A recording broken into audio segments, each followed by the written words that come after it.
आदरणीय मेरे प्रिय दोस्तों और भक्तों, आज के वृतांत में सीता जी द्वारा वाल्मीकि के आश्रम में सुखपूर्वक निवास करने का वृतांत और सीता जी को रात्रि के समय कुश नामक पुत्र की प्राप्ति का होना, वाल्मीकि जी द्वारा कुशों से बालक का अभिमंत्रण तथा इसी कारण कुश नामकरण, महर्षि वाल्मीकि के द्वारा लव की उत्पत्ति,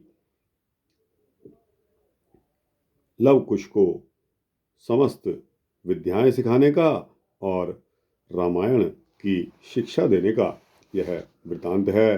दोस्तों, बहुत ही सुंदर आनंद रामायण से संबंधित यह वृतांत है। आपको जरूर अच्छा लगेगा, लेकिन शर्त यही है कि बने रहिए इस वृतांत के अंत तक, आपको सब पता चल जाएगा। तो दोस्तों, आइए इस वृतांत को शुरू करते हैं। दोस्तों, श्री रामदास जी बोले कि श्री लक्ष्मण सीता जी को महर्षि वाल्मीकि जी के आश्रम के समीप छोड़कर दुखित मन से वापस अयोध्या की ओर लौट चले। कौन लौट चले? श्री लक्ष्मण जी सीता जी को महर्षि वाल्मीकि जी के आश्रम के पास में छोड़कर दुखी मन से अयोध्या की तरफ लौट चले। लक्ष्मण जी ने देखा कि अयोध्यापुरी समस्त शोभा से रहित हो गई है, सर्वत्र सुनसान है, अत्यंत तीव्र आंधी प्रवाहित हो रही है, चारों ओर धूलें उड़ रही हैं।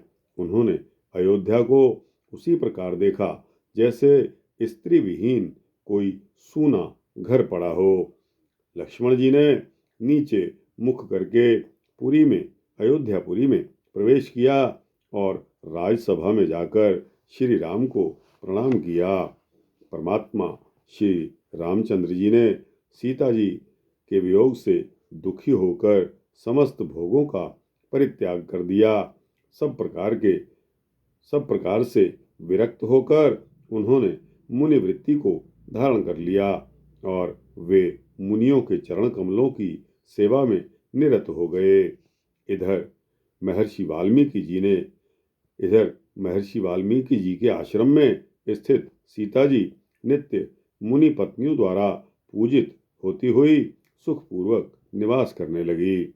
मुनि वाल्मीकि जी ने आश्रम में 2 महीने तक निवास करने के अनंतर सीता जी ने शुभ दिन में, शुभ मुहूर्त में, रात्रि के समय एक पुत्र रत्न को जन्म दिया, जिसकी आभा सूर्य के समान दीप्तिमान थी।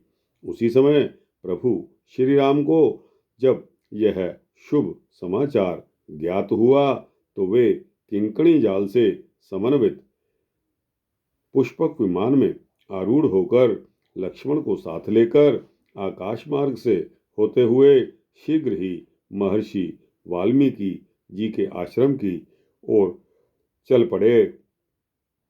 वहां पहुंचकर लक्ष्मण सहित श्री राम ने महर्षि वाल्मीकि जी को प्रणाम किया। तदनंतर श्री वाल्मीकि जी ने कुछ ब्राह्मणों के साथ बालक के जात कर्म आदि संस्कारों को विधि पूर्वक संपन्न किया। सीता जी के सक्षम रघुत्तम श्री राम ने पुत्र के मुख का प्रसन्नता पूर्वक अवलोकन किया और वस्त्र तथा आभूषणों सहित अनेक प्रकार के दान ब्राह्मणों को दिए। उस पुत्र जन्म महोत्सव के अवसर पर श्री राम ने नांदीमुख श्राद्ध किया। आकाश में देवता दुंदुभी बजाने लगे और पुष्पों की वर्षा करने लगे। उस समय सीता उनके पुत्र तथा श्री राम का दर्शन करके देवताओं की स्त्रियां प्रसन्न होकर नृत्य करने लगी। जनक जी द्वारा नियुक्त वादक वाद्यों को बजाने लगे। नर्तकियां नृत्य प्रस्तुत करने लगी।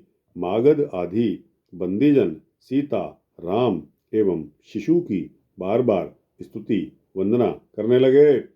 ऋषि पत्नियां सुसज्जित होकर दीपों द्वारा श्री राम, सीता एवं शिशु की पृथक पृथक आरती उतारने लगी और मधुर स्वर में गीतों का गान करने लगी।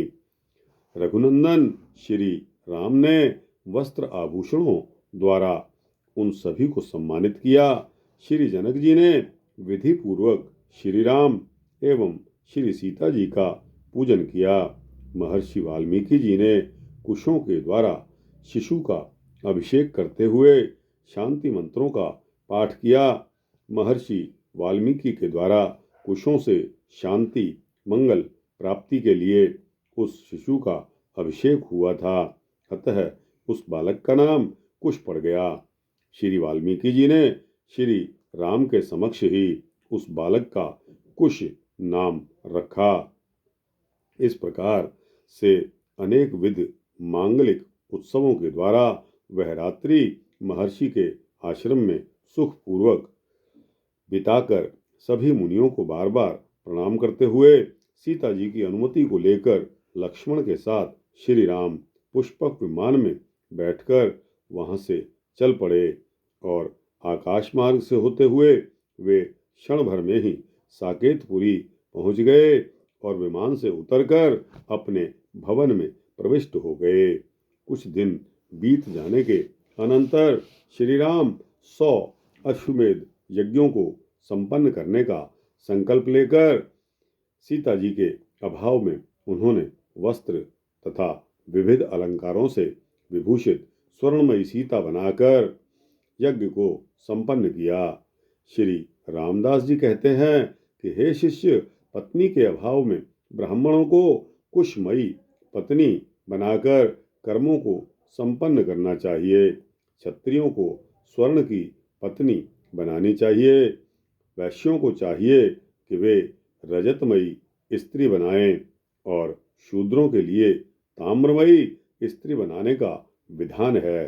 तो दोस्तों, यह एक विधान 1 मिनट के लिए मैं यहाँ पॉज करता हूँ और आपको बताता हूँ कि क्षत्रियों के लिए स्वर्ण की पत्नी और वैश्यों के लिए रजतमयी यानी कि चांदी की पत्नी बनाने का और शूद्रों के लिए ताम्रमयी स्त्री बनाने का विधान है। दोस्तों, आपको याद होगा जब श्री राम के मंदिर का उद्घाटन होना था और प्राण प्रतिष्ठा श्री राम जी की मूर्ति की होनी थी, तब किसके द्वारा होनी थी? मोदी जी के द्वारा होनी थी। और यह प्रश्न बार बार आ रहा था कि मोदी जी के साथ लेडीज यानी कि फीमेल कैरेक्टर कौन बैठेगा। तो दोस्तों, बहुत सी बातें हुई कि मूर्ति बनाकर रखी जा सकती है। कहने का मतलब यह है कि हमारे ग्रंथ हमें परमिशन देते हैं, हमें इजाज़त देते हैं, लेकिन यहाँ एक नई बात ये निकली कि क्षत्रियों को स्वर्ण की, वैश्यों को रजत की और शूद्रों को ताम्रमयी स्त्री बनाने का विधान है। अथवा चारों वर्णों के लोग स्वर्णमयी स्त्री अगर बनवा सकते हैं तो सोने की भी बनवाने में कोई इतराज नहीं है। श्री राम ने भी स्वर्ण की सीता बनाकर अग्निहोत्र किया। श्री राम ने प्रत्येक अश्वमेध यज्ञ नवमी को संपन्न करके अवभृत स्नान करने का निश्चय किया। उन्होंने ब्राह्मणों तथा पुरोहित महर्षि वशिष्ठ जी की आज्ञा के अनुसार गंगा नदी के उत्तरी तट पर यज्ञ भूमि का निर्माण करवाया।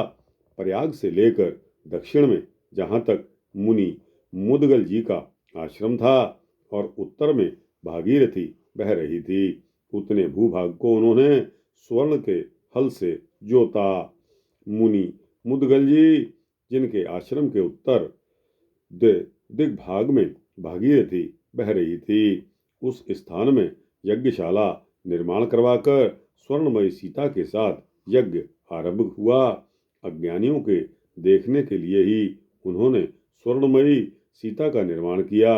ज्ञानवान जनों के लिए तो उनके वाम भाग में नित्य ही सात्विकी जगत जननी जनक पुत्री सीता विराजमान रहती हैं। श्री राम प्रत्येक अश्वमेध यज्ञ में श्यामकर्ण अश्व को छोड़ते थे। वह श्यामकर्ण अश्व 4 दिनों में ही चारों दिशाओं में होकर लौट आया करता था। इस प्रकार सभी अश्वमेध यज्ञों में अश्व को छोड़ा गया। शत्रुघ्न जी पुष्पक विमान में आरूढ़ होकर उस अश्व की रक्षा करते हुए चलते थे और यज्ञ की दीक्षा के लिए श्री राम यज्ञशाला में विराजमान रहते थे। इस प्रकार से श्री राम ने 99 अश्वमेध यज्ञों को पूर्ण किया। तदनंतर उन्होंने अंतिम 100वां अश्वमेध यज्ञ भी प्रारंभ कर दिया। गंगा जी के दक्षिणी तट पर श्री मुदगल जी का आश्रम था। उसके समीप ही उत्तर वाहिनी गंगा जी के उत्तरी तट पर महर्षि वाल्मीकि जी का आश्रम था। वहां पर महर्षि वाल्मीकि दोनों संध्या कालों में तथा रात्रि के समय भी श्री राम रक्षा स्तोत्र के द्वारा सीता पुत्र का अभिमंत्रण किया करते थे। 11वें दिन उन्होंने उस बालक का कुश यह नाम रखा और श्री राम की अनुमति से वाल्मीकि जी ने बालक कुश के सभी संस्कारों को संपन्न किया। इस प्रकार माता द्वारा लालित पोषित वह बालक वहां आश्रम में धीरे धीरे बड़ा होने लगा। जनक तथा महारानी सुमेधा अपने नाती को नाना प्रकार के सुंदर सुंदर वस्त्रों और अनेक प्रकार के व्याघ्र नख आदि आभूषणों से सुशोभित करने लगे। बालक कुश भी अपनी बाल लीलाओं के द्वारा माता सीता को आनंदित करने लगा। एक दिन की बात है, क्या बात है कि जब कुश बालक पालने में महर्षि वाल्मीकि के समीप सो गया था, उस समय सखी भी अन्य कार्य में व्यस्त हो गई थी। माता सुमेधा तथा पिता जनक जी बाहर गए हुए थे। उस समय आश्विन मास था, रविवार का दिन था। सीता नदी में स्नान करने की अभिलाषा करने लगी। उन्होंने मुनि वाल्मीकि जी को बच्चे की रक्षा करने के लिए कहकर एक दासी को साथ लेकर वे स्वयं तमसा नदी में स्नान करने चली गई। मार्ग में जाते हुए सीता जी ने देखा कि एक वानरी अपने 5 बालकों को कमर, कंधे तथा मस्तक में धारण किए हुए जा रही है। उस वानरी को देखकर सीता जी को अपने बालक का स्मरण हो आया और वे अपने मन में सोचने लगी कि अहो, कितने आश्चर्य की बात है, तिर्यक योनि में उत्पन्न होकर भी यह वानरी स्नेहवश अपने शिशुओं को पकड़े हुए अपने साथ ही लेकर जा रही है और एक मैं मूर्ख हूँ जो क्षण मात्र का सुख प्राप्त करने के लिए अपने एकमात्र बालक को अकेला छोड़कर स्नान के लिए यहाँ चली आई हूँ।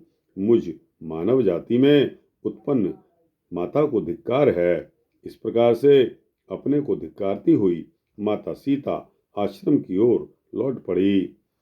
इसी समय की बात है कि मुनि श्रेष्ठ वाल्मीकि जी लघुशंका निवृत्ति के लिए घर से बाहर निकल पड़े। वास्तव में रहने वाले बटुक भी अपने कार्यों को पूर्ण करने आश्रम से बाहर चले गए। आश्रम में उस समय और कोई नहीं था। बालक कुश पालने पर अकेला सोया हुआ था।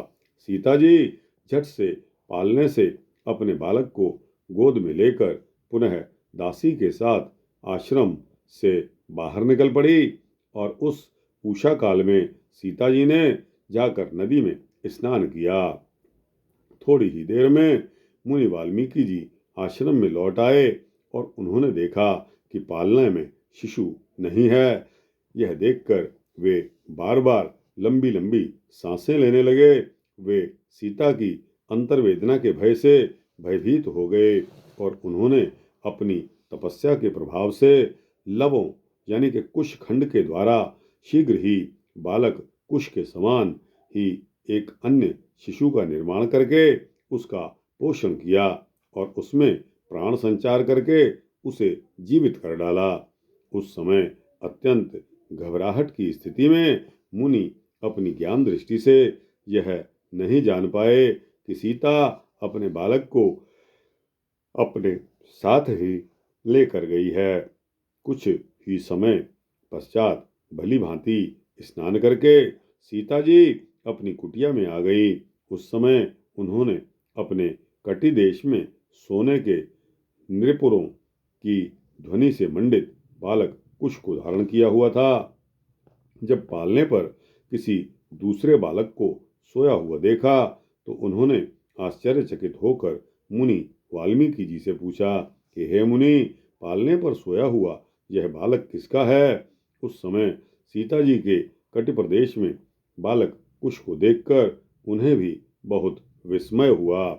तब वाल्मीकि जी ने सीता को प्रणाम किया और उन्हें सारी की सारी घटना को बता दिया। तदनंतर पालने पर सोए हुए सीता के उस पुत्र को गोद में उठाकर मुनि बोले कि हे वैदेही, मेरी कृपा से यह तुम्हें दूसरा पुत्र प्राप्त हुआ है। चूंकि इसका निर्माण लवों से हुआ है, अतः इसका नाम लव होगा। महर्षि वाल्मीकि जी के कथन के अनुसार जानकी जी ने उस शिशु लव को भी ग्रहण कर लिया।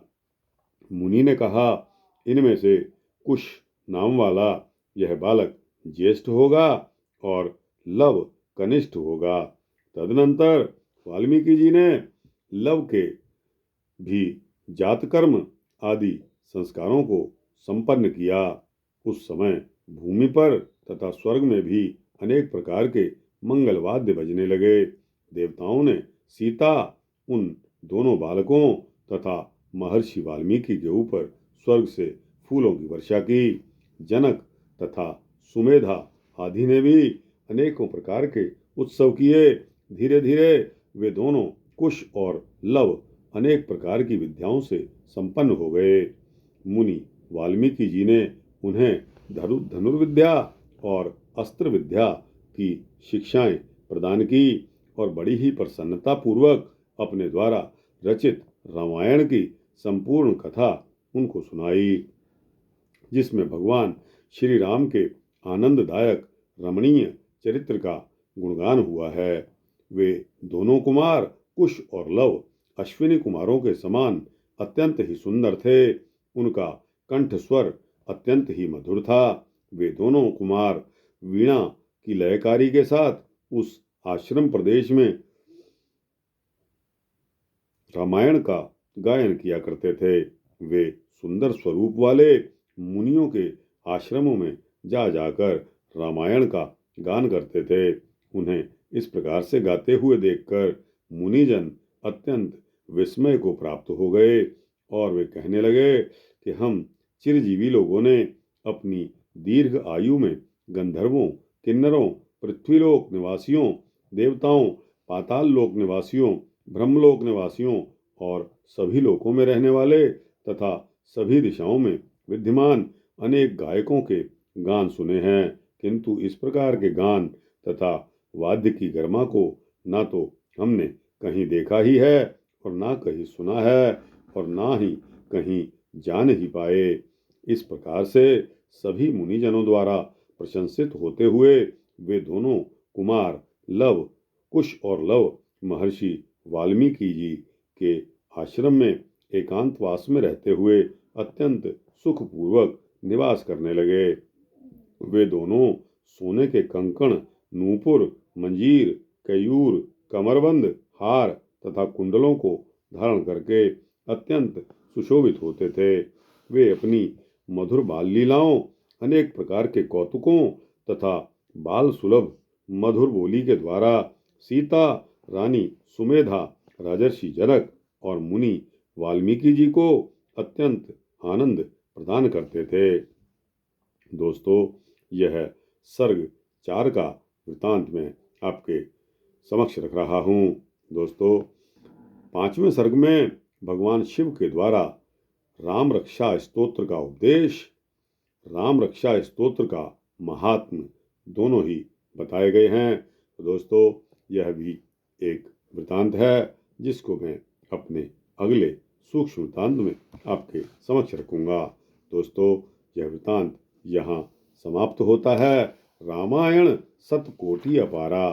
तो दोस्तों, सीता जी का वाल्मीकि के आश्रम में रात्रि के समय कुश नामक पुत्र रत्न की प्राप्ति और वाल्मीकि जी द्वारा कुशों से बालक का आमंत्रण करके और इसी कारण कुश का नामकरण महर्षि वाल्मीकि जी के द्वारा लव की उत्पत्ति करना और उन्हें पुत्र रूप में सीता को प्रदान करना इत्यादि का यह वृतांत यहाँ समाप्त होता है। आपको कैसा लगा? अच्छा लगा हो तो इसको लाइक और शेयर करते हुए अपने दोस्तों, भक्तों, मित्रों, जिज्ञासुओं तक अवश्य पहुंचाना। दोस्तों, अपने कमेंट्स, अपनी राय कमेंट सेक्शन में अवश्य देना और इसी तरह के सूक्ष्म भक्ति वृतांत पाने के लिए अगर आप इस चैनल को सब्सक्राइब कर देंगे तो आपको इसी तरह के सूक्ष्म भक्ति वृतांत मिलते रहेंगे। जय श्री सीताराम, जय श्री सीतारामचंद्र भगवान की जय।